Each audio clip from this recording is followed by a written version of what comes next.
Recorded.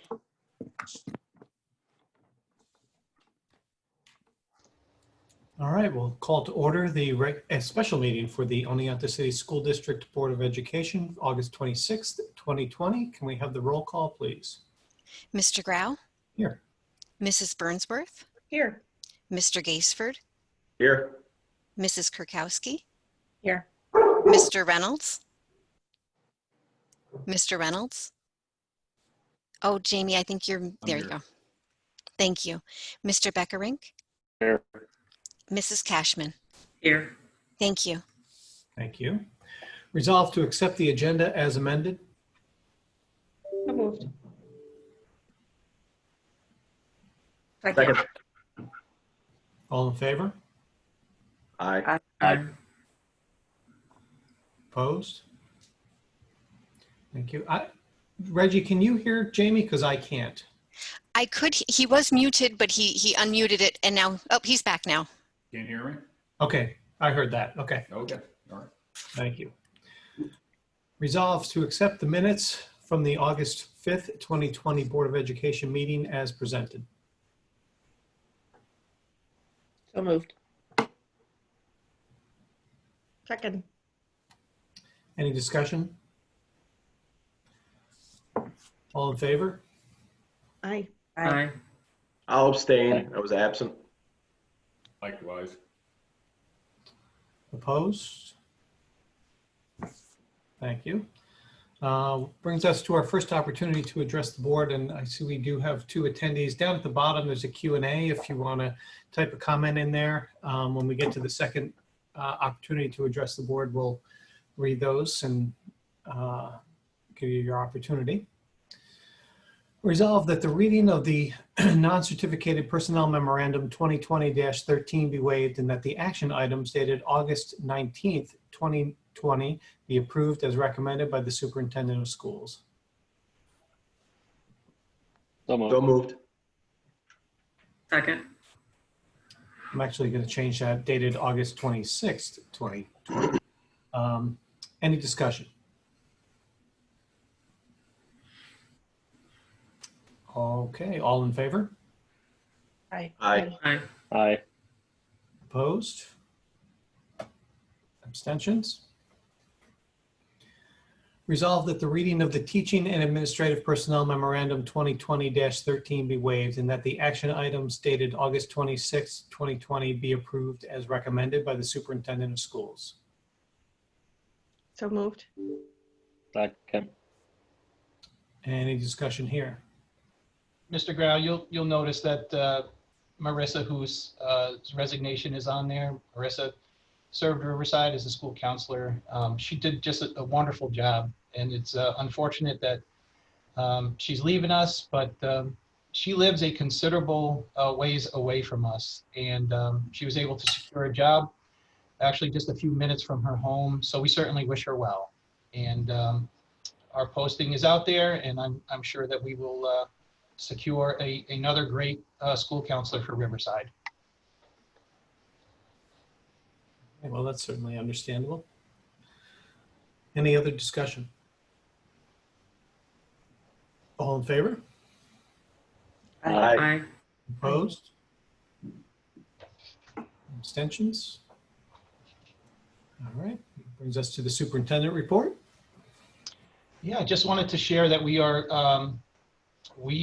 in the home stretch of the project. We have tradesmen leaving our site, at a fairly regular pace as of late. We're actually into mostly punch list items just to kind of clean things up and finish edges and things like that. There's a couple of big ticket items that we're still waiting for. They are the lockers coming up from Tennessee and our countertops for the new science rooms in the middle school. Other than that, it's mostly just some bits and pieces of leftover work that needs to be done. So there will be folks in our buildings most likely through September, but after that we should be in good shape, and that should really be a skeleton crew at that point. when you drive by the high school, you see that most of the construction containers are gone at this point. There's a couple that are still there just for storage. Our doors down by the pool entrance have all been restored again, so we're whole there. So it's really, really coming along nicely. Just waiting for the flooring to be installed or finished in the fitness center so we can get all the equipment out of the tile gym and into there. So it is, it's moving right along. So, as of right now, we're closing in on the finish line. Our district-wide safety plan, this is something that we do every year. As you know, I serve on the state's advisory panel for safety, and there's nothing new in our plan, no specific updates or changes as directed or recommended by the state. Therefore, I present this plan to you, which is the same as last year, and it's been on our website since October of last year. Since there are no changes, I recommend this plan for approval to the board. Okay. Resolved to approve the Oneonta City School District district-wide safety plan as presented. So moved. Second. I think I heard Jamie second that. Is there any further discussion? I will say it's nice to be at a point with especially this where we're not having to make changes because it's so well done. So I appreciate that. Thank you. Thank you. Can I just ask a question, Tom? Of course.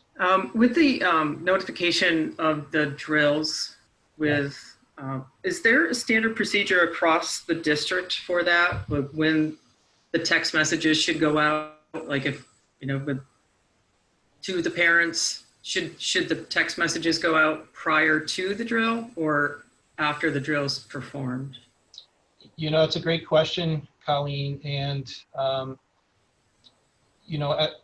in terms of unannounced and announced drills, Mm-hmm. We've truly learned that the unannounced drills do nothing more than create a considerable degree of anxiety, not only in our students, but in our parents and our faculty and staff. So we have employed an announced drill. However, there is a drill that we do conduct in collaboration with the New York State Police. And that one is an unannounced one. However, as soon as they arrive on the scene and we get folks where they need to be, so no one is exposed to any of the dogs, we immediately go back in and announce that this is a drill, but they need to remain, in the classrooms where they are. And believe it or not, at this point, most kids and most of our faculty and staff realize that it's a drill because not for nothing, but you can hear those dogs barking, anywhere you are in that complex up there. So that is the only one. As far as even evacuation drills, there is a degree of announcement that we do because we do have some students that have some adverse effects to not only loud sounds, but to strobe lights as well. So we actually reach out to those teachers beforehand, and they go and they whisper in that student's ear. Many times they can, they can choose to, kind of start making their way to someplace where that won't be that big of an issue. So we might get some of those students out of the building first, but our evacuation drills have produced a bit of anxiety as well. So we try to be, as upfront about all of that as possible. There are occasions, though, when we really do just want to see, how folks react in that situation. But historically, it's always been very, very positive. There are drills where we do have to obstruct certain exits so we can see what happens when students get to an exit that is blocked and see how quickly they can turn around and evacuate the building in a safe manner. So, so in terms of the lockdowns, though, which truly are, anxiety producing, those are announced except for the ones we do in collaboration with the New York State Police. Okay. And as far as when they're conducted, they technically shouldn't all be done in 1 month, right? They're spread out throughout the year. No, the state Doesn't mandate that? Yeah, they do. I mean, we have I can share it with you. We actually have a schedule, so we spread those out. Okay. There is a certain number that has to be done before January, but we kind of spread them out so it's not. And we tell people too, that our next drill might not be for a while. So if the fire alarm sounds, it's not a drill, and you need to, we try to at least inform our students and our faculty and staff the best we can under the circumstances. But no, they don't all, happen at the same time. Okay. Thanks for the clarification. Yep. All right. Any other discussion? All in favor? Aye. Aye. Opposed? Abstentions? All right, resolved that the reading of the financial memorandum 2020-14 be waived and that action items dated August 26, 2020 be approved as recommended by the superintendent of schools. So moved. Second. Discussion. Yes, so we have our standard monthly reports, a couple of them on there as we were closing out the year. Extra classroom activity for the quarter. The Handle with Care contract is something that we do every year. It's a training for the handling of students, physically handling students, usually special education. So we will have that, surplus textbooks. Jennings Environmental, you may remember them from before, from our prior projects, that they work with Paul Bedford. So if we need some testing or asbestos testing, things like that, they'll be working with Paul on those small projects. But as you recall, we had to do some work inside the buildings, a very small amount of work inside the buildings in order to get the building aid. So that's the things like the bus garage, the tank removals that we have going on, or that we will have going on. Change orders are all there. They've already been executed. Probably the most interesting thing to you on there would be the 2021 tax rate in comparison. And you can see it's never the 2.28% that we go out as a big number because of the changes that happened within the municipalities. So you'll see there were some big changes in Lawrence and Davenport. So their rates went up more than the rest of them, which made the other municipalities go down. Their equalization rate changed quite a bit. So that's what that resulted in. And overall, it was 1.75% increase, even though our total overall increase was 2.28. So you can see all the different factors that play in that, which is why when people say, can you tell us what our tax will be? We can't tell them until the tax bills are actually calculated and printed. And the natural gas bid we do each year, we participate with ABOCES, who does a big collective gas bid for us. So that was it on there. And we'll talk more about the tax rate and levy at the next finance committee meeting. It's usually before, but this time it happens to be after. So we'll go through all that, the finance meeting. Any questions?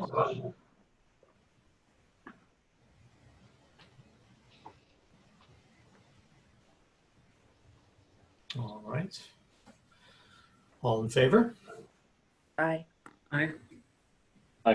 Aye. Opposed? Abstentions? So I do have a question that wasn't about the report. We received notice of the 20% clawback on what they owed us from last year and what they're going to owe us coming forward. Have we heard any more about whether or not that is going to be a permanent cut, or if they're just holding that money back?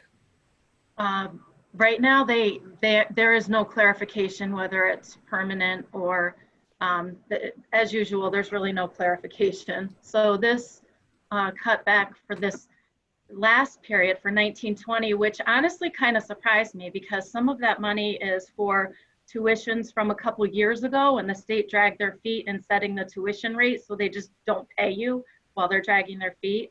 So now for 2 years back for things like the kids that we have at the School of the Deaf, now they're taking 20% of that, which is not that any of it's fair. It's not really fair because if people don't have these students going out to different places, they're not getting the hit.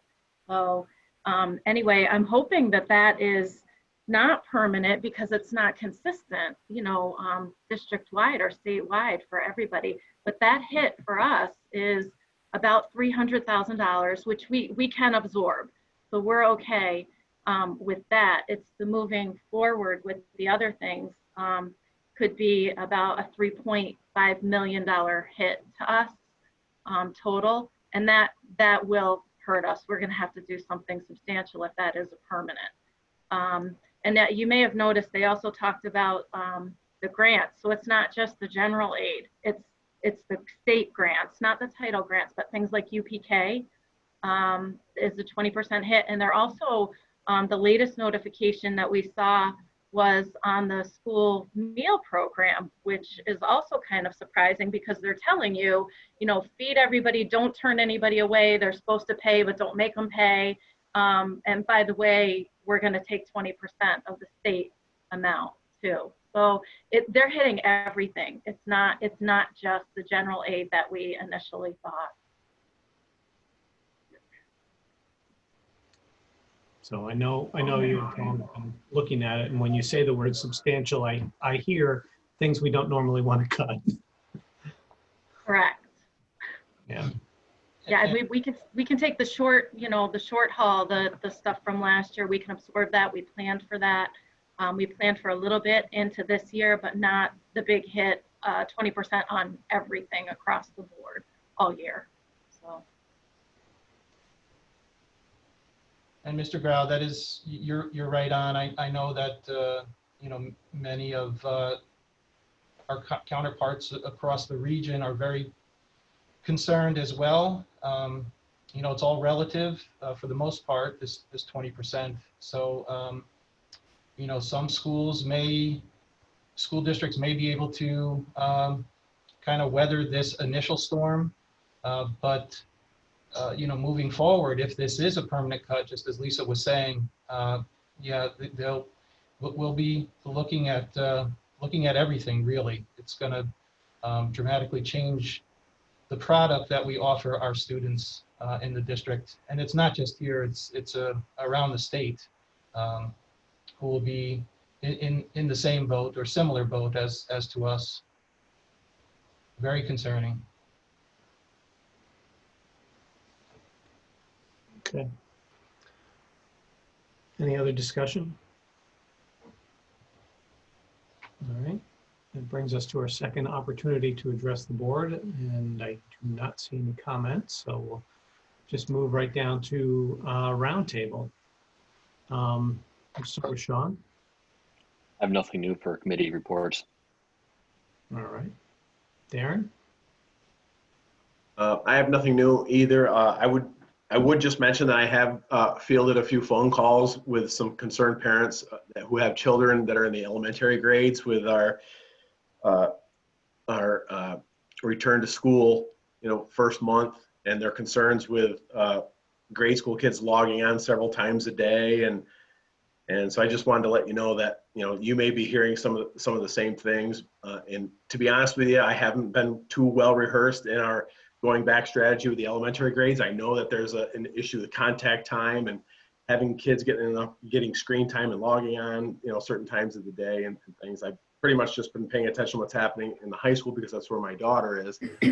But I just wanted to let you guys know that there are a lot of parents out there concerned with how they're going to be able to, with working families and and having multiple kids and getting kids online during, you know, all throughout the day several times. So I just wanted to share those concerns. That's all I have. All right. Colleen. I think I just want to kind of tag on to what Darren was talking about, and this is from the forum last week that I was on with working families and how difficult it's going to be for some of them when they're out of the home and their children are home by themselves. There was the one gentleman, I don't remember what his name was, but he was talking about both parents being out of the home and his 6th grader was going to be home by himself. To me, that's concerning, depending on what location their home is at and who's around them. And just wondering if, you know, we've kind of really problem solved that. And if we've looked at what families are really in that situation with both parents and or one parent out of the household, and, you know, are their children going to be home by themselves and the consequences that that could be bringing.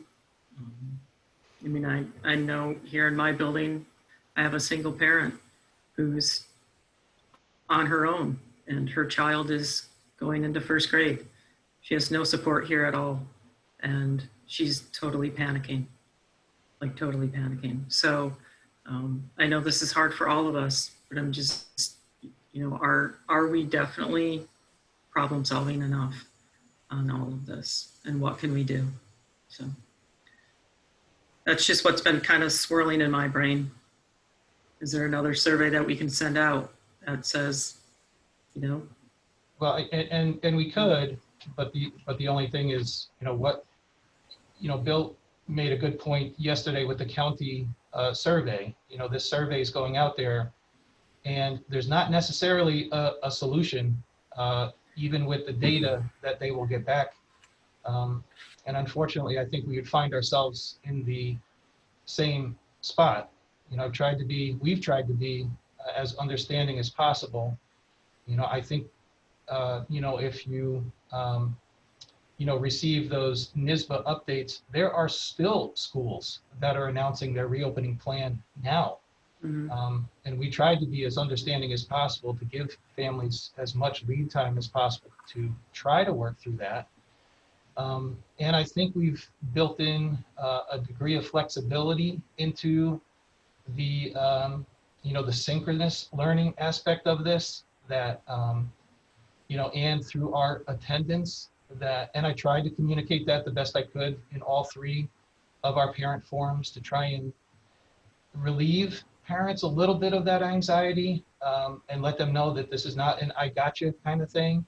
We understand that there are going to be occasions when students are not going to be able to be online throughout the course of the school day. And you're right, Darren, that the state has put us in a pretty interesting spot with their substantial instruction and substantial teacher interaction mandates. So, you know, on paper, it looks like a long day. However, we, and even in communication with our teachers, you know, many of them are parents as well, so they understand that. So, you know, there is a degree of understanding that we hope will provide parents and guardians with a degree of flexibility that this can be manageable.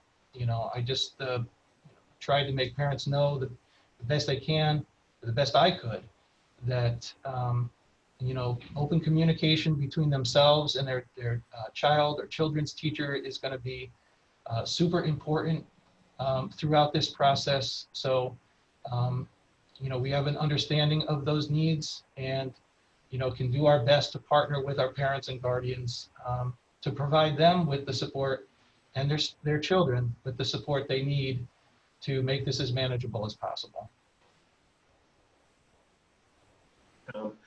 Listen, I just noticed I have a delivery truck here. I got to run. All right. So I'll see you guys. Is there, I'm just going to throw this out there because is there a way, because obviously we have college students in town, and there's responsible college students in town, to utilize them as like classroom monitors. We have students here on campus that have work study, and if parents are willing to sign off, like etc., where they can have their students come into the classroom and we can safely distance them. They wear their masks. If they're in that situation where they're not going to be home, there's not going to be anybody home, and it's just their children. Is that something that we could think about? We can certainly think about it. This has been kicked around for a while, and even at our Department of Health meetings, the concern is if you're going to be bringing students into the building for, some degree of, non-instructional, most similar to childcare, then why wouldn't we open our buildings for school? So it has been, and this has been a topic of conversation now at our superintendent Zooms for quite a while. So it has been thought about, Colleen, not just us. It's been, other local schools as we try to think about how we might be able to use not only the college students that are in our community, but also some of the nursing programs. In Oneonta, substitute nurses certainly is a concern. And until the state changes the fact that school nurses must be RNs, we're going to be hard pressed to find those substitute nurses. So I have reached out to the state to say, in the event that our health offices might need an extra person, if that person is working, not a substitute, but is assisting or working under the direction of an RN, can that person be an LPN? Can they be a nursing assistant? So I have not heard a response back yet, but that is some of the bureaucracy that makes it a little difficult for us here. But certainly have, and I'm sure there's stuff that I may have missed, but I truly feel like we have kind of explored all of the avenues and options that are available to us. I've heard people potting, so they're rotating with other families who's home with kids, and they're taking courses together. And I think too, people can reach out to the education department and see if there are students there that'd be willing to come to their home to be in that situation. It's unfortunate that we do put ourselves in a liability situation if we start to handle those things on our own. And you kind of hate to take that attitude, but it is real that we put ourselves in the position of being liable for things that when we're just trying to help. And that makes this whole thing difficult. And Bill, you're right on there. Our legal team has really cautioned us against even recommending daycare centers and things along those lines. So yeah, it's very a lot of moving parts still. I just want to add that I do think that there are groups and trying to find, these people who may be in need. I mean, even last night the school district sent out an email saying the district and the county were both still seeking additional parent input, and they could go to the banner and click on the links and fill out a couple of surveys. That email just went out last night from the district. So, I mean, we're not closing a blind eye, but, as Tom and Bill have said that, there's only so much we can do. And this is not ideal for any of us. This is not the solution that we would want in a perfect world. And I know it's not, not the solution any parent wants either. It's just what we have. And if we're fortunate enough to be able to go back to instruction in October, students are only going to be in the building 2 days a week. They're going to be home 3 days a week. So, that's another thing that I don't know if that message has been out there or not, or received. I know the message has been out there. I don't know if it's been received. And if we were to, in September, be open, it would be that format. It would be students in the classes 2 days, home 3 days. So, we're not in an easy situation for sure. That's what I was going to say, Bill. I mean, we still don't have a perfect solution. Best case scenario with the hybrid model being, what we can anticipate, hopefully next. But, there's really the safety issue, being a home alone, and then there's the instructional issue, and everybody has a different situation. Yeah. So, I mean, Colleen, I don't know for your coworker, I mean, what do they do in the summertime? Do you know?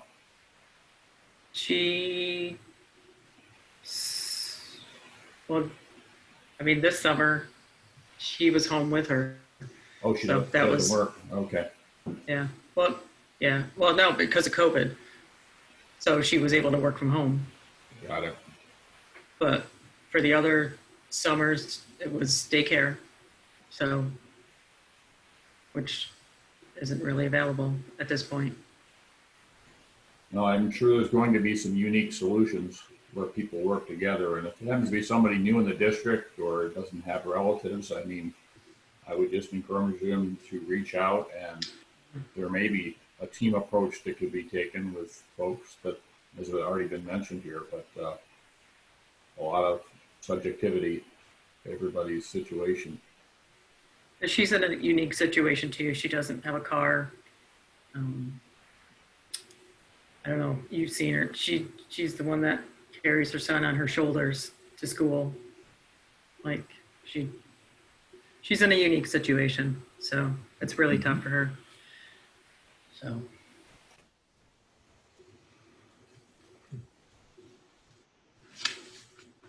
I appreciate your conversations. If I could just add to that, from a childcare standpoint, that there are regulations in New York State that during school time hours where there's supposed to be instruction, there's limitations to where childcare can care for school-age kids and where they can be. But the state is looking at those regulations because of situations like this. So I can't say what the state answer to it is going to be, but it is on their radar that there needs to be, whether it's going to be waivers that are going to be issued for childcare or something like that. But there are right now limitations during school hours where kids can be if it's not in a school setting. I guess the Oneonta Christian Academy would qualify as a school setting, because I see they're advertising that they'll, if your child is in virtual, you can bring them there and they'll be the proctor, so to speak. And they Yeah. are, and I know, Yep. Parents are aware of that. I know a lot of parents are apprehensive because they're not requiring masks.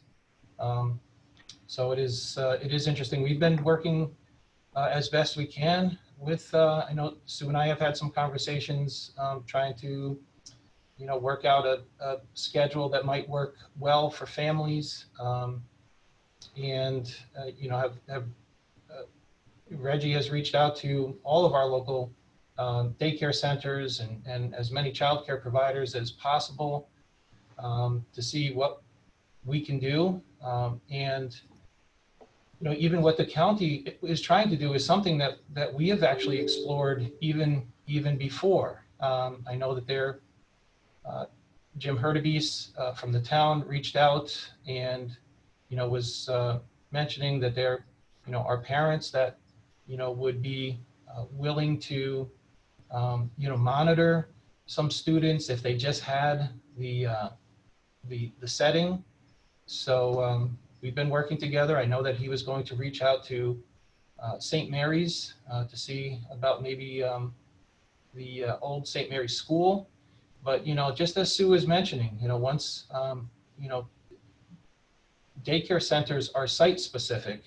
So I know some daycare centers were thinking, if we could just expand into another place, but, I had a conversation with Otsego County and Sarah Purdy, and that's just not how it works. You just can't take your existing license and expand onto another property and call that, your daycare center.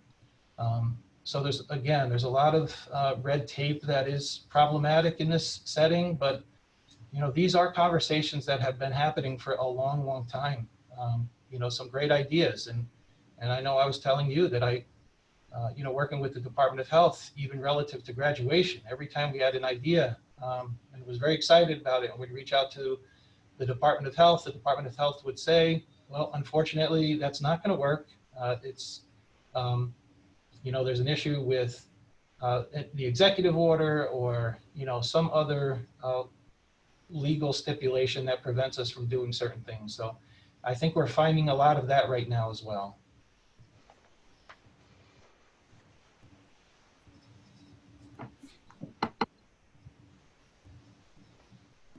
All right, thank you. Jamie, you have anything?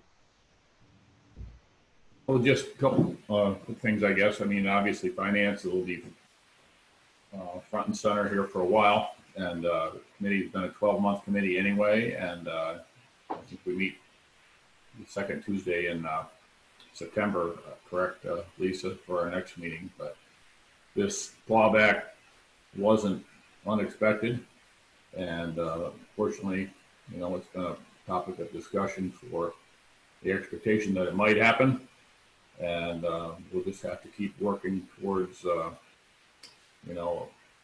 scenarios that could project forward and happen as needed. So hopefully it won't be catastrophic, and we'll prepare for things like that, but we'll play it as it goes here, I guess. I did want to ask Tom about the announcement the governor made on sports, and what discussions have been had about that. I know that Jerry is attending in athletic directors meeting today. I can tell you that regionally, the superintendents were not in favor of this decision. I think most were hoping that the decision would have come out that sports could resume after the first of the year. The concerns that I'm hearing from superintendents are, we can't have chorus unless we're 12 feet apart. We can't have physical education unless we're 12 feet apart. We can't have instrumental music unless we're 12 feet apart, but yet we can engage in athletics.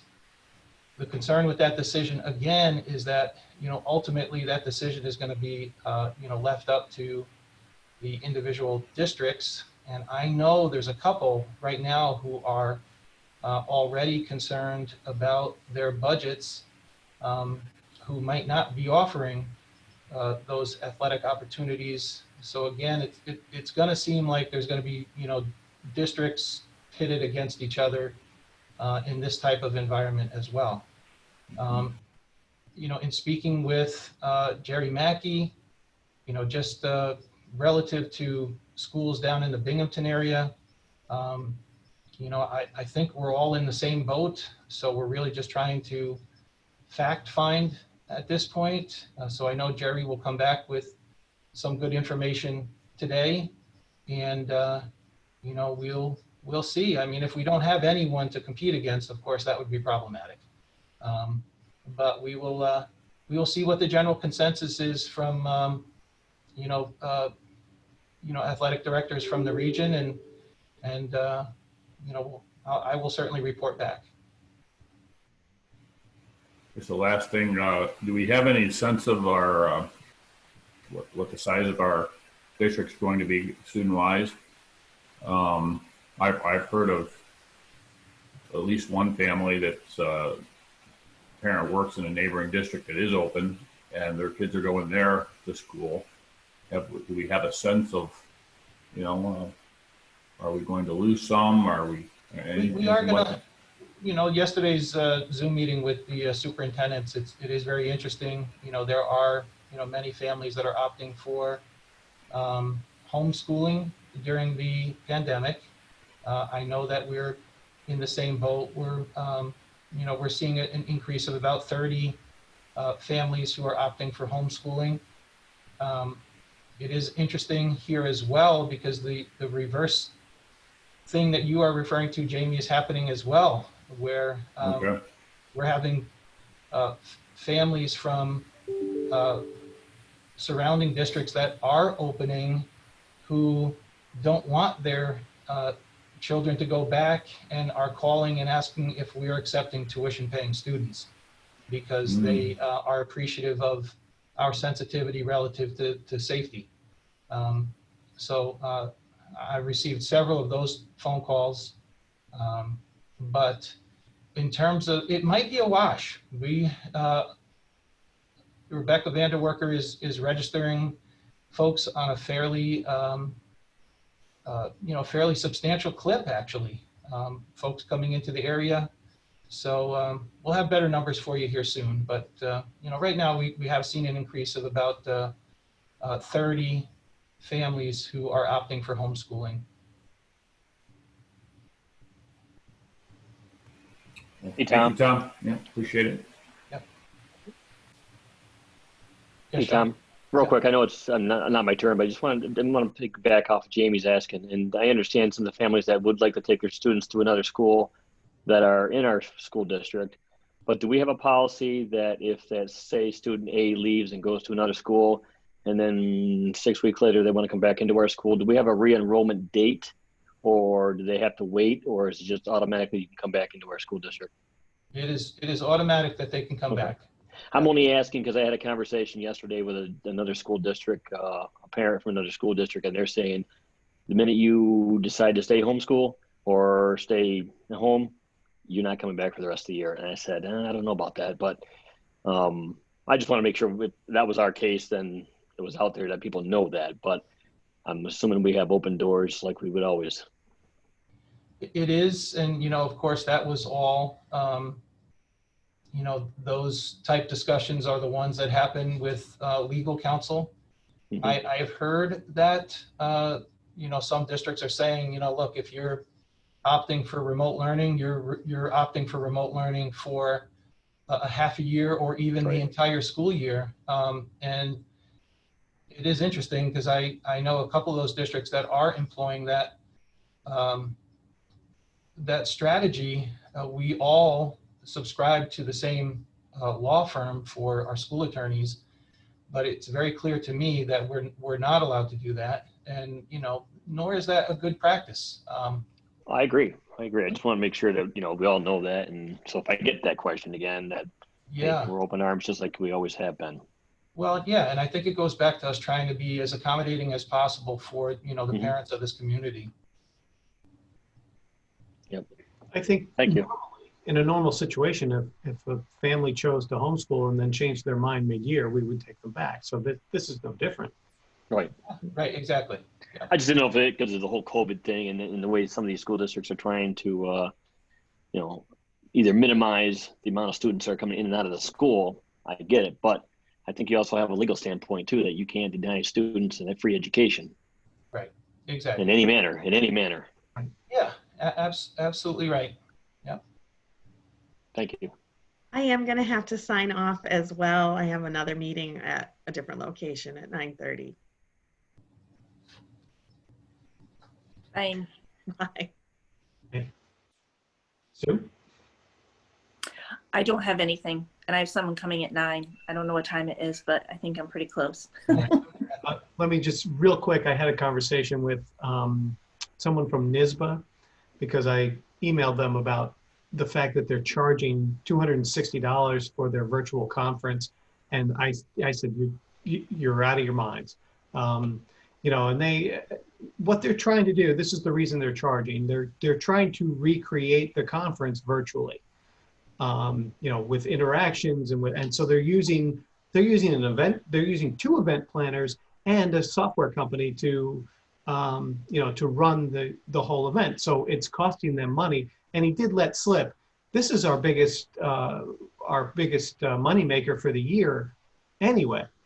I'm like, well, there's your reason. You're trying to make money. Well, we have to break even. We have to break even. So, I told them, I'd be surprised if they had a quarter of their attendance. And he said, our projections are we're going to have half. Okay. I'd be surprised if they have half. I would be too. And meanwhile, the state wants to take money. I know. It was, he just didn't get it, but that was all I had. So with that, I'll entertain a motion to adjourn. So moved. Second. All in favor? Aye. Aye. All right. Thanks, everybody. All right. Have a great day. Aye. Bye.